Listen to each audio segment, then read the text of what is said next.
ज्येष्ठ महिन्याच्या शुक्ल पक्षाच्या एकादशीला निर्जला एकादशी म्हणतात.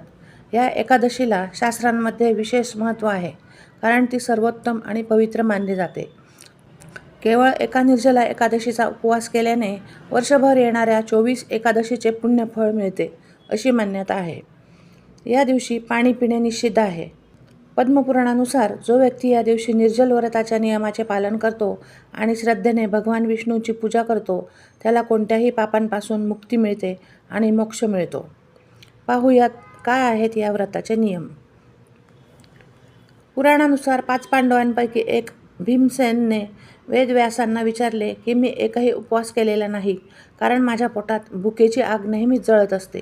त्यामुळे मला उपवास करणे जमत नाही. अशा परिस्थितीत मला असे कोणतेही व्रत सांगा की ते एकदाच केल्याने माझेही तारण होईल आणि मला स्वर्ग मिळेल. त्यानंतर व्यासजींनी भीमसेन यांना ज्येष्ठ महिन्यात येणाऱ्या एकादशीला निर्जलीकृत राहून उपवास करण्यास सांगितले. कडक ऊन असलेल्या महिन्यात निर्जलीकृत राहणे अत्यंत कठीण आहे. म्हणूनच या एकादशीचा उपवास करणे अवघड मानले जाते. व्यासजी म्हणाले की या एकादशीचा उपवास केल्यानेच वर्षभर येणाऱ्या सर्व एकादशीची फळे मिळतात.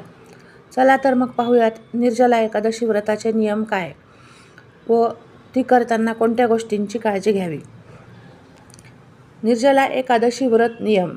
जर तुम्ही निर्जला एकादशीला उपवास करत असाल तर या दिवशी दुपारी झोपण्याची किंवा सकाळी उशिरापर्यंत झोपण्याची चूक करू नका. शास्त्रामध्ये कोणत्याही उपवासादरम्यान दुपारी झोपणे निषिद्ध मानले जाते. असे केल्याने उपवासाचे फळ मिळत नाही. अशा परिस्थितीत निर्जला एकादशीच्या दिवशी उशिरा झोपू नका आणि सकाळी सूर्योदयापूर्वी उठून स्नान करा. निर्जला एकादशीच्या दिवशी लसूण, कांदे इत्यादी तामसिक पदार्थांचे सेवन करू नये. जर तुमच्या घरातील कोणी निर्जला एकादशीला उपवास केला असेल तर त्या दिवशी घरी तामसिक अन्न तयार करू नये.